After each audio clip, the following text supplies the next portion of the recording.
नमस्ते। आज के इस खास विश्लेषण में हम एक बहुत ही चर्चित YouTube वीडियो जिसका नाम मिस्ट्री डॉक्यूमेंट्री है, उसकी गहराई में जाने वाले हैं। ये वीडियो बंगाल के 2026 के चुनावों को लेकर कुछ बहुत ही चौंकाने वाले दावे करता है। अब देखिए, हमारा मकसद यहाँ किसी का पक्ष लेना बिल्कुल नहीं है। हम बस निष्पक्ष होकर ये समझने की कोशिश करेंगे कि ये डॉक्यूमेंट्री अपने तर्कों को कैसे बुनती है। अगर आप समझना चाहते हैं कि राजनीति में नैरेटिव कैसे गढ़े जाते हैं, तो ये एक बेहतरीन केस स्टडी है। चलिए शुरू करते हैं। तो सबसे पहले मन में सवाल आता है कि ये मिस्ट्री डॉक्यूमेंट्री 2026 के चुनावों की भविष्यवाणी आखिर करती कैसे है। दिलचस्प बात यह है कि ये वीडियो सीधे भविष्य की बात नहीं करता। इसके बजाय ये एक बहुत ही नाटकीय तरीका अपनाता है। ये बंगाल के पुराने गौरवशाली इतिहास से शुरुआत करता है और फिर कदम दर कदम हमें एक अनुमानित राजनीतिक भूकंप तक ले जाता है। ये वीडियो हमें ये सोचने पर मजबूर करता है कि आखिर ऐसा क्या हुआ जिसने एक इतनी मजबूत सत्ता की नींव को हिलाकर रख दिया। आइए इस डॉक्यूमेंट्री के पहले हिस्से यानी बंगाल के अतीत पर एक नज़र डालते हैं। वीडियो की शुरुआत में बंगाल की पुरानी औद्योगिक महिमा का एक बेहद इमोशनल और शानदार चित्र पेश किया गया है। ये एक बहुत ही कड़ा विरोधाभास खड़ा करता है। एक तरफ वो अतीत है जब बंगाल भारत का इंडस्ट्रियल क्राउन हुआ करता था, हावड़ा का वो मशहूर इंजीनियरिंग हब, दुर्गापुर का स्टील प्लांट और वो समय जब टाटा बिरला जैसे बड़े घरानों की जड़ें यहीं थी। और फिर दूसरी तरफ वीडियो इसकी तुलना आज के हालात से करता है, जहां ये बंद पड़ी फैक्ट्रियों और भारी बेरोजगारी का दावा करता है। ये सीधा कंट्रास्ट उस पतन को दिखाता है जिस पर इस डॉक्यूमेंट्री की पूरी कहानी टिकी है। अब आते हैं दूसरे चरण पर, जहां लेफ्ट से टीएमसी तक के सत्ता परिवर्तन की बात की गई है। तो इस कथित आर्थिक पतन का कारण क्या था? डॉक्यूमेंट्री के मुताबिक इसकी जड़ें राजनीतिक बदलावों में छिपी हैं। वीडियो हमारे सामने एक टाइमलाइन रखता है। शुरुआत होती है 1977 से, जब लेफ्ट फ्रंट सत्ता में आया और 34 साल तक राज किया। फिर आता है 2008 का वो टर्निंग पॉइंट, सिंगूर आंदोलन। इसके कारण टाटा नैनो को बंगाल छोड़ना पड़ा, जिसे ये वीडियो बंगाल के भविष्य के लिए एक बहुत बड़ा झटका मानता है। इसके बाद 2011 में टीएमसी की जीत और 2021 के चुनाव के बाद की हिंसा का जिक्र है। वीडियो इन सभी घटनाओं को एक सीधी कड़ी में जोड़कर दिखाता है। अब इस पूरी टाइमलाइन में 2011 का साल सबसे अहम था। पूरी बर्तन, ये बंगाली शब्द आपने जरूर सुना होगा, जिसका मतलब है बदलाव। यही वो नारा था जिसने 34 साल के लेफ्ट शासन का अंत किया था। लेकिन डॉक्यूमेंट्री यहाँ एक बहुत बड़ा दावा करती है। उसका तर्क है कि इस पूरी बर्तन ने बंगाल में कोई असल सुधार नहीं किया, बल्कि कथित तौर पर सिर्फ एक तानाशाही को हटाकर दूसरी को स्थापित कर दिया। इसके बाद डॉक्यूमेंट्री अपने तीसरे चरण में प्रवेश करती है, जो पूरी तरह से कर्ज, घोटालों और मौजूदा सरकार पर लगे आरोपों पर केंद्रित है। यहाँ वीडियो अपना फोकस मौजूदा सरकार की वित्तीय नीतियों पर शिफ्ट करता है और कुछ तुलनात्मक आंकड़े पेश करता है। जरा सोचिए, वीडियो के अनुसार 2011 में जब सरकार बदली थी, तब राज्य पर करीब 2 लाख करोड़ रुपए का कर्ज था। डॉक्यूमेंट्री का दावा है कि लक्ष्मी भंडार जैसी मुफ्त और कल्याणकारी योजनाएं जनता में लोकप्रिय तो बहुत हुई, लेकिन इन्होंने कथित तौर पर राज्य के कर्ज को 6 लाख करोड़ रुपए के एक बहुत ही अस्थिर स्तर तक पहुंचा दिया है।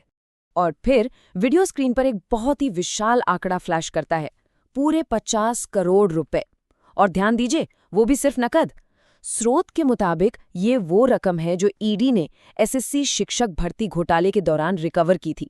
वीडियो इस आंकड़े का इस्तेमाल ये साबित करने के लिए करता है कि भ्रष्टाचार कथित तौर पर किस खतरनाक स्तर तक पहुंच गया था, जहां योग्य उम्मीदवारों की नौकरियां तक बेची जा रही थी।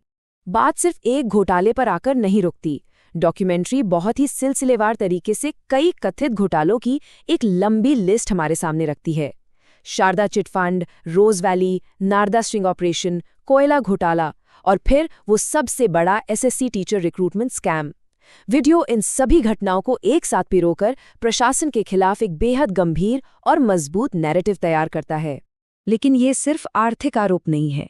ये स्रोत राजनैतिक हिंसा के मुद्दे पर भी बहुत ज्यादा जोर देता है। वीडियो का दावा है कि बंगाल में विपक्ष को एक सिस्टम के तहत दबाया गया, जिसे वो गुंडा राज कहता है। खास तौर पर 2 मई 2021 को चुनाव नतीजों के बाद हुई उस दुखद हिंसा को वीडियो एक ऐसे पल के रूप में दिखाता है जब राजनीतिक प्रतिशोध अपने एकदम चरम पर था। अब हम पहुंचते हैं डॉक्यूमेंट्री के चौथे हिस्से पर, आरजी कर कांड, जो इस पूरी कहानी में एक बहुत ही दुखद मोड़ लाता है।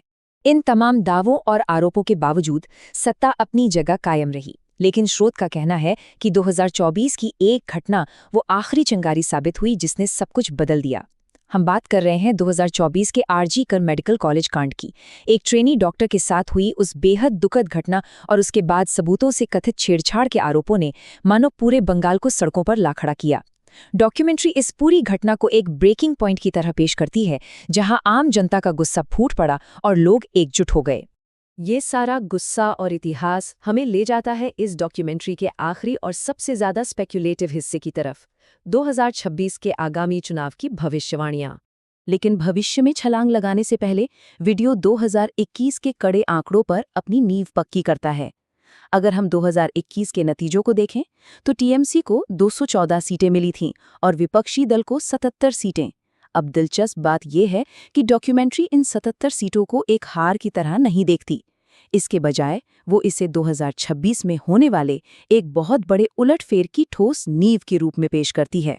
तो आखिर 2026 के इस कथित उलटफेर तक पहुंचने का रास्ता क्या है? स्रोत इसके लिए 3 मुख्य कारण गिनाता है। पहला, 2021 में नंदीग्राम में सत्ता पक्ष की वो हार जिसने ये दिखाया कि उन्हें चुनौती दी जा सकती है। दूसरा, विपक्ष का जमीन पर उतरकर बूथ लेवल पर संगठन मजबूत करना। और तीसरा, घोटालों और खासकर आरजीकर घटना को लेकर जनता के बीच पनपा भारी आक्रोश।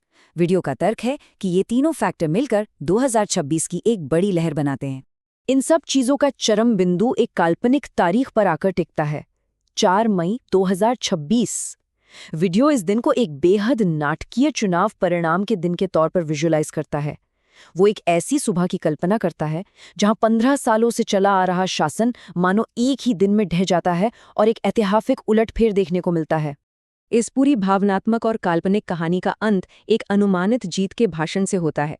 डॉक्यूमेंट्री विपक्षी नेता के लिए एक कोट की कल्पना करती है, ये जीत मेरी नहीं है, ये उनकी जीत है जिन्होंने सब कुछ खोकर भी हार नहीं मानी। सच कहूं तो ये लाइन इस पूरे वीडियो के नैरेटिव का एक इमोशनल सार है, जो कथित पीड़ितों को सीधे इस काल्पनिक जीत के साथ जोड़ देती है। तो इस पूरे विश्लेषण के बाद हम एक बहुत ही अहम सवाल पर आकर खड़े होते हैं। जैसा कि हमने इस स्रोत के जरिए देखा, क्या सच में जमा हुई जनता की शिकायतें, एक के बाद एक घोटालों के आरोप और जमीनी स्तर पर हुए रणनीतिक बदलाव किसी लंबे समय से स्थापित सत्ता को पूरी तरह पलट सकते हैं? ये एक ऐसा सवाल है जो ये डॉक्यूमेंट्री हमारे जहन में छोड़ जाती है। राजनीति में जनता की भावनाएं कब और कैसे चुनावी नतीजों में बदल जाएं, ये देखना हमेशा ही दिलचस्प होता है। खैर, आज के इस विश्लेषण में हमारे साथ जुड़ने के लिए आपका बहुत बहुत धन्यवाद।